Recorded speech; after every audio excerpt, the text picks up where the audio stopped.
Hello everyone, good morning. কেমন আছো সবাই? আশা করছি অনেক ভালো আছো, সুস্থ আছো। আর আমরাও মোটামুটি ভালোই আছি। প্রতিদিন একটা ভিডিও করা, সকাল থেকে ক্যামেরা হাতে নিয়ে ভিডিও শ্যুট করা, মানে এটা যেন একটা নিজের জীবনের সাথে জড়িয়ে গেছে। আসলে একটা দুটো দিন তো নয়, অনেকগুলো বছর তোমাদের এত এত ভালোবাসা, তোমাদের এত আশীর্বাদ, এত শুভকামনা। হ্যাঁ, তবে ভালোর সাথে কিছু তো খারাপ থাকেই। তবে ভালোর, অনেক ভালোর মাঝে ওইটুকুনি খারাপকে নাই বা ধরলাম। কিন্তু কি বলতো, এখন আর সেই আগের মতো ক্যামেরা হাতে নিয়ে ভিডিও করতে তোমাদের সেই ভালোবাসার কণিকার ইচ্ছা করে না। ইচ্ছা করে না সকালে ঘুম থেকে উঠে ওই যে হ্যালো বন্ধুরা কেমন আছো এই কথাগুলো বলতে। সত্যি বলছি, তোমাদেরকে মন থেকে মনের কথাটা আজকে বলছি। দেখোই তো মাঝে মাঝে ভ্লগ দিই না, মাঝে মাঝে কি এখন বেশ কয়েক মাস ধরে আমার নিয়মিত ভ্লগই আসে না। আসলে কি জানো তো, মানুষের মধ্যে যতক্ষণ একটা ইচ্ছা থাকে বা যতক্ষণ সেই মনের জোরটা থাকে, ততক্ষণ পর্যন্ত সেই মানুষটা কিন্তু সেই জায়গাটা ধরে রাখার জন্য প্রচুর খাটতে পারে। কিন্তু আমার মধ্যে এখন ধীরে ধীরে সেই মনের জোরটাই আর নেই, ভালো লাগে না আর কিছু। সত্যিই ভালো লাগে না। মানে ওই যে তোমরা বলো না, কণিকা দি তাড়াতাড়ি ভিডিও দাও, অপেক্ষা করছি। বা যখন অনেক দিন বন্ধ করে দিই তখন বেশ কিছু ভালোবাসার মানুষ আমাকে কমেন্ট করো, ও কণিকা দি তোমার ভিডিওর জন্য কতক্ষণ ধরে অপেক্ষা করছি, কবে দেবে। তো সত্যি কথা বলতে ধীরে ধীরে হয়তো আর ইউটিউবের এই লং ভিডিও দেব না। তোমাদের সেই অপেক্ষার দিন হয়তো শেষ হবে। তোমাদের আর অপেক্ষা করতে হবে না আমার জন্য। যে দিন শেষে একটা ভালোবাসার মানুষের ভিডিও পেতাম, সে কখন ভিডিও দেবে। আহ কি বলবো, সত্যি ভালো লাগে না কিছু বলতে। আর এখন একটু নিজের মতো নিজেকে গুটিয়ে নিয়েছি। তবে বলবো একটাই কথা, যে দিন শেষে না নিজের যেটা ভালো লাগে, নিজেকে ভালো রাখার জন্য একটু হলেও কিছু করতে হয়।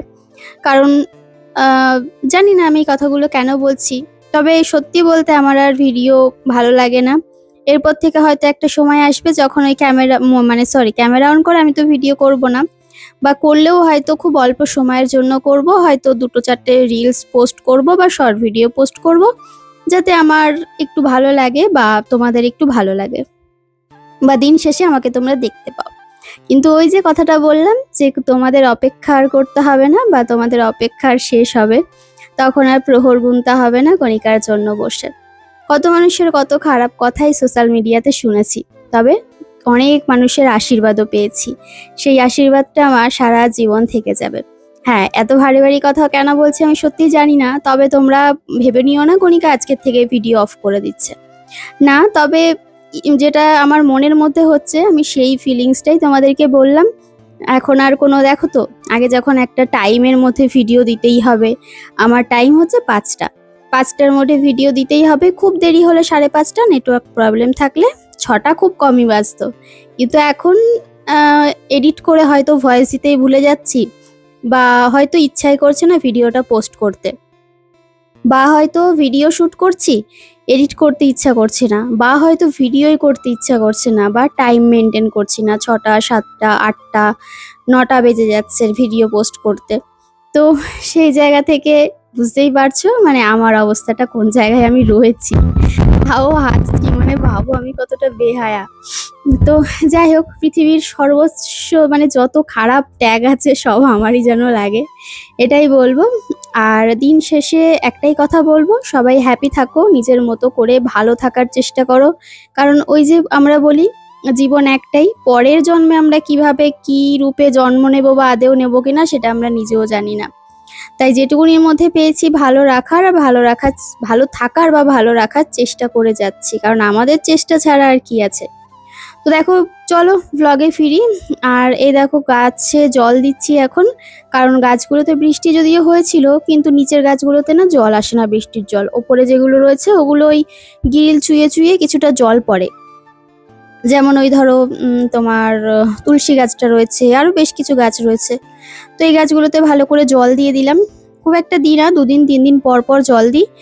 আর এখন আর মানে কি বলবো, এই সংসার বা গাছপালা এসবের দিকেও দেখতে ইচ্ছা করে না। ওই যে একটু মানে ওই যে একটা কি যেন একটা আছে না কি একটুখানি এবার ছুটি দে, এরকম একটা কি ছড়া আছে, মানে ওরকমই আমার মনে হয় যে এবার একটু আমার ছুটি দে আমাকে তোরা, এরকমটাই মনে হয়। তবে এই কথাটা কাকে বলছি আমি জানি না, মানে নিজেকেই বোধহয় বলি যে এবার একটু ছুটি দে আমাকে। যাকে চলো, এদিকে দেখো তোমার বাসন টাসনগুলো সব গুছিয়ে নিচ্ছি, গুছিয়ে নিয়ে তারপরে সকালের খাওয়া দাওয়া রয়েছে, রান্না বান্না রয়েছে, সেগুলো তো করতে হবে। আর এই বাসনের এত বাসন, মানে একটার পিঠে আর একটা বাসন জমে মিশে হয়ে গিয়ে সেগুলোকে ঠিকভাবে রাখতে পারি না। তো ওগুলোকে আবার একটু গুছিয়ে রাখলে, মানে একটার মধ্যে আর একটা, একটার মধ্যে আর একটা রাখলে ঠিকঠাকভাবে হয়ে যায়। যখন এই মডিউলারটা করেছিলাম না, তখন এই থালা বাটি রাখার জায়গায় বেশি করা হয়ে গেছে, র্যাকগুলো প্লেন জায়গা খুব কম করেছি। যেমন ধরো কাচের বাটিগুলো রাখার জায়গা, এইসব জায়গাগুলো কম করেছি। এবার ওগুলো তো ওই মুদিখানার বাজার রাখি কিছুটাই, আবার একটা সেকশনে তোমার ওই কাচের বাটি রাখি। তবে আমার মনে হয়েছিল আর একটা করলে বোধহয় ভালো হতো। তবে ওই বলে যত করো মানে দিন শেষে ততই কম পড়ে, তো সেই হচ্ছে ব্যাপার, সব কিছুর ক্ষেত্রেই একই ব্যাপার। যত স্পেস দেবো ততই মনে হবে যেন কম পড়ছে, আরো হলে ভালো হতো, তাই না? আর এখানে দেখো আমাদের বাইরে যে ছোট ছোট মিনি ছানাপোনাগুলো হয়েছে, ওদেরকে একটু সকাল সকাল ভাত মেখে দিচ্ছি। কারণ যখনই আমি বাইরে যাই বা গেট খুলি সকালবেলা, তখনই না ওরা এমন ম্যাও ম্যাও করে হাত পা জড়িয়ে ধরে, মানে এইটুকুনি ছোট ছোট বাচ্চা, ওদের দেখলেও খুব মায়া লাগে। হ্যাঁ, তবে ওদের মা আছে, কিন্তু কি বলতো, ওই এখন তো এরা একটু মানে মায়ের ওই দুধ খাওয়া ছেড়ে দিয়েছে, বা খেলেও অল্প খায়। এখন ওই বাইরের খাবার ওদের খাওয়াটা দরকার, তো যেই কারণেই একটু ভাত মেখে দিই সকালটা। আর ওরা ওটা দুপুরেও খেয়ে শেষ করতে পারে না, মানে ছোট ছোট বাচ্চা তো। আর ওদের মাকে একটা বাটিতে দিই। তো দুধ ভাত দিয়ে আসলাম, কারণ কি দেবো বলো, আমরা তো মাছ ফাছ খাই না, ওই জন্য ঘরে দুধ এনে রেখেছি। আমিও দুধ টুধ খাই মাঝে মাঝে, ওই ধরো চা বানিয়ে একটু খেলাম, বা ওই ওদের জন্যই আর কি আনা মেনলি। কারণ সেভাবে একটা এখন আর আনা হয় না, অ্যালার্জির সমস্যা হয়, তো মানে কোনো কিছুই এখন খেতে পারি না। দেখো আমার কত ধরনের সমস্যা, মানে দিন শেষে নিজের সমস্যার কথা বলতে গেলে শোনার লোক পাই না। ওই কচু ঘেঁচু খেতে পারবো না, আমার থাইরয়েড রয়েছে, ঠান্ডা লেগে যাবে, গলা ফুলে যায়। তারপরে হচ্ছে সয়াবিন খেতে পারবো না, থাইরয়েড রয়েছে। তারপরে হচ্ছে দুধ পনির এগুলোও বেশি খেতে পারবো না, কারণ অ্যালার্জির সমস্যা। তাহলে আমি যাবোটা কোথায়? মানে আমি দুনিয়ায় যেন বেশিরভাগ জিনিসই আমি খেতে পারি না, তাহলে মানুষ খাবে কি? তাই ওই কোনো কিছু না মেনে ভাবে যে কদিন বাঁচি, আর না বাঁচি এই নিজের মতো করে একটু খেয়ে নিই বলতে ওই এক গাদা খাওয়া না, যে মানে সবই রান্না করি, অল্প স্বল্প খাই, এরকমই ব্যাপার। তো এদিকে ভাত বসিয়ে, কচু সেদ্ধ বসিয়ে, মানে লতি সেদ্ধ বসিয়ে আমি গেছিলাম স্নান থেকে ফিরে। এবার দেখো লতিটা সেদ্ধ হয়ে গেছে। লতি যদিও অনেকে সেদ্ধ করে না, তবে আমি একটু ভাপিয়ে নিই, কারণ এমনি আর কি গলা টলা তাড়াতাড়ি সেদ্ধ হয়ে যায়, রান্নাও তাড়াতাড়ি হয়ে যায়, আর অত বেশিক্ষণ সময়ও লাগে না। তো আর কষালাই বেশ মশলা টশলাগুলোও ঢোকে গায়ে। তো দেখো লতিটা জলটা ঝারিয়ে মানে ঝরিয়ে রেখে আমি আসলাম ছাদ বাগান থেকে ফুল নেব। তো এসে তো ফুল খুঁজেই পাচ্ছি না, মানে এত গাছপালার মধ্যে ফুল খুঁজে পাওয়া যাচ্ছে না। তারপরে ওই জবা ফুলগুলো নিলাম ওপাশে ওই সাদা লাল গেরুয়া কালারের জবাটা হয়, আর এখান থেকে ওই নাকচাপা ফুলগুলো নিলাম। আর ওই পাশে অনেক হলুদ ফুল ফুটেছে, তো এবার হলুদ ফুলগুলো তুলে নিয়ে তারপরে গিয়ে পুজোটা কমপ্লিট করব।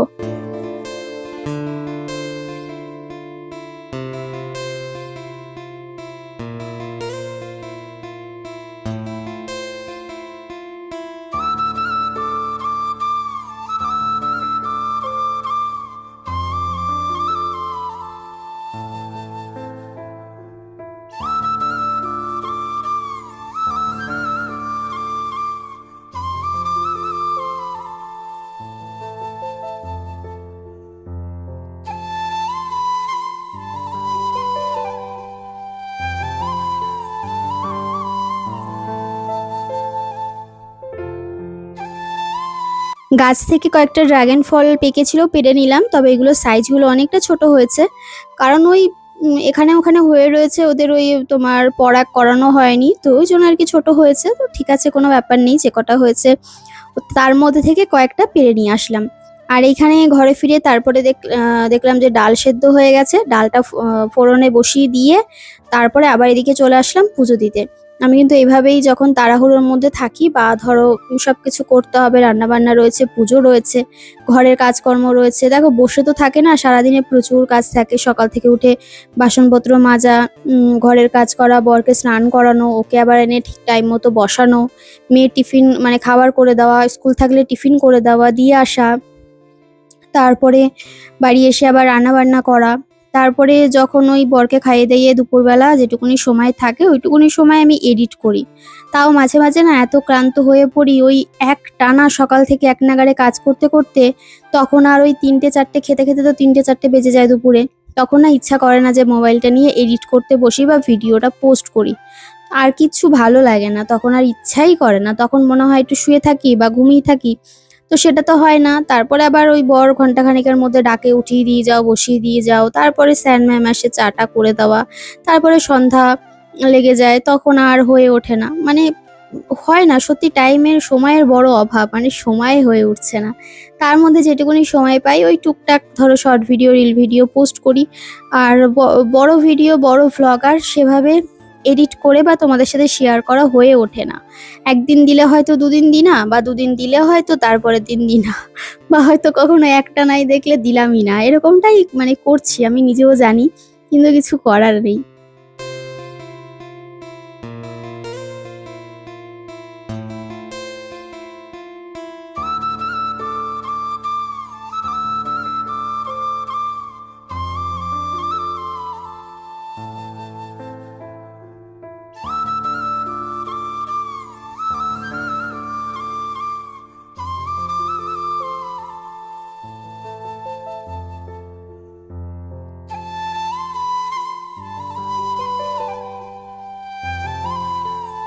পুজো কমপ্লিট হয়ে গেছে। ঘরে এসে, সরি ঘরে নয়, রান্নাঘরে এসে এদিকে দেখো ডাল ফুটে গেছে, বেশ সুন্দর করে ডালটা একদম রান্না করে নিয়েছি ফোড়ন দিয়ে। আর এবার এর মধ্যে একটু নুন, হ্যাঁ নুন, মিষ্টি, একটুখানি ঘি দিলাম। উজ্জ্বল আবার একটুখানি মিষ্টি না দিলে খেতে চায় না, ও বলে একটুখানি সামান্য চিনি দিও, আমার আবার চিনি ভালো লাগে না। যাই হোক, ওদের পছন্দতেই করি সব। আর এদিকে ডাল হয়ে গেছে, আর এদিকে লতিটা তো সেদ্ধ করে নিয়েছিলাম। তবে লতি না আগে যেভাবে রান্না করতাম, ধরো ওই পেঁয়াজ রসুন দিয়ে রান্না করতাম, ওইটা একটা আলাদা প্রসেস ছিল। আর একটা ছিল সর্ষে বাটা দিয়ে, ওটাও ভালো লাগতো। তবে এখন আজকে ইচ্ছা করছিল না সর্ষে বাটা দেওয়ার, কিন্তু কি দিয়ে রান্না করবো বুঝে উঠতে পারছিলাম না, যেহেতু পেঁয়াজ রসুন দিই না। তো টমেটো ছিল, টমেটো, জিরে আর হচ্ছে লঙ্কা পেস্ট করে নিয়ে ওটাকে ভালো করে একটুখানি জিরের গুঁড়ো অ্যাড করেছিলাম তার সাথে, ভালো করে কষিয়ে নিয়ে তারপরে রান্নাটা কমপ্লিট করলাম। তো এই হচ্ছে দুপুরের মেনু, দেখো রান্নাবান্না হয়ে গেছে। আর এখন হচ্ছে সন্ধ্যাবেলা। সন্ধ্যাবেলা চলে এসেছি, একটুখানি ভিডিও টিডিও এডিট করে আজকে ভিডিও পোস্ট করেছিলাম, যেটা তোমরা গতকালের ভ্লগে দেখে নিয়েছো। তো তারপরে রথযাত্রার যে ভ্লগটা। আর তারপরে আজকে হচ্ছে কি বার, আজকে হচ্ছে রবিবার। আজকে রবিবারের ভ্লগ তো, আজকে বোধহয় সোমবারের ভ্লগ, শনিবারের ভ্লগ তোমরা দেখছো, সরি মানে ভুলেও যাই কি বারের ভ্লগ দেখছো। আজকে যদি রবিবার হয় তাহলে তোমরা শনিবারের ভ্লগ দেখছো। তো শনিবার ভ্লগটা শ্যুট করেছিলাম সারাদিন ধরে। আর যেটা আজকে পোস্ট করেছিলাম সেটা হচ্ছে বৃহস্পতিবারের রথযাত্রার ভ্লগ বোধহয়। তো দেখো এদিকে হাত মুখ ধুয়ে জামাকাপড় চেঞ্জ করে তারপরে সন্ধ্যাবেলা সন্ধ্যা দিয়ে নিচ্ছি। আর এই একটা ল্যাভেন্ডার ফ্লেভার, মানে স্মেল এতটা সুন্দর একটা ধূপকাঠি কিনেছিলাম, তোমাদের দেখিয়েছিলাম। এটা যখনই ধরাই না, এত সুন্দর একটা ফুলের গন্ধ, হালকা হালকা গন্ধ, আমি কোনো ধূপকাঠির গন্ধ না নিতে পারি না। ওই জন্য ঘরে যেরকম ধূপকাঠি কিনি না কেন, মানে আমি জ্বালাতেই পারি না, জ্বালাই না। তো এই ল্যাভেন্ডারটা, এটা যবে থেকে কিনেছি দেখছি না এটা ভালো, এটা মোটামুটি জ্বালাতে পারছি, গন্ধ লাগছে না। নাহলে না আমার একটু অদ্ভুত মানে বিকট রোগ আছে, ধূপকাঠির গন্ধ শুকতে পারি না। তো ওই জন্যই আর কি, অনেকেরই আছে এই রোগটা, ধূপকাঠির গন্ধ শুকতে পারে না। তো ওই জন্যই আর কি এই ধুনোর মতনই আর কি, ওর মধ্যে একটু ধুনো দিয়ে দিলে তো আরো বেশ সুন্দর গন্ধ বেরোয়, তো মাঝে মাঝে একটু ধুনোও দিয়ে দিই। আর এখানে দেখো আমি সন্ধ্যাবেলা গান শুনতে শুনতে তারপরে জামা কাপড়গুলো ভাঁজ করছিলাম, কারণ জামা কাপড়গুলো পরেছিল, ভাঁজই করা হচ্ছিল না। আর কিছু জামা কাপড় ছিল ড্রামের মধ্যে, যেগুলো অলরেডি আলমারির মধ্যে রেখে দিয়েছি। আর এখানে বসেছি পুরো এক খাট জামা কাপড় নিয়ে, মানে ভাঁজ করছি আর আলমারিতে ঢোকাচ্ছি। একতরফা আলমারিতে ঢোকানো হয়ে গেছে দুবার, একবার না দুবার ঢোকানো হয়ে গেছে। আর এবার এই তৃতীয়বার এটা ভাঁজ করবো, এটা আর আলমারিতে রাখবো না, এটা এখানেই রেখে দেবো। তো তারপরে রাতে কি রান্না করব এটাও একটা চিন্তা, যে দুপুরের খাওয়া তো হয়ে গেল, রাতে এবার ভাত সবাই খেতে চায় না। এবার কি করবো, এবার মাঝে মাঝে যেদিন ধরো আমার ভিডিওর কাজটা কম থাকে সেদিন হয়তো রুটি করলাম। যেদিন ভিডিওর কাজ আমার থাকে রাত্রেবেলা, রিল ভিডিও কিছু শ্যুট করা থাকে, প্রমোশন ভিডিও, সেদিন আমি রাতে কিছু করতে পারি না। কারণ সারাদিন যদি সংসারের পেছনে সময় দিই, আমার কাজের পেছনে তো একটু সময় দিতে হবে। ভাত মানে দিন শেষে মানে কিছু তো রোজগার করতে হবে যাতে খেতে পারি, খেয়ে বাঁচতে পারি। তো সেই সময়টুকুনি তো আমাকে দিতেই হবে। মরি আর বাঁচি।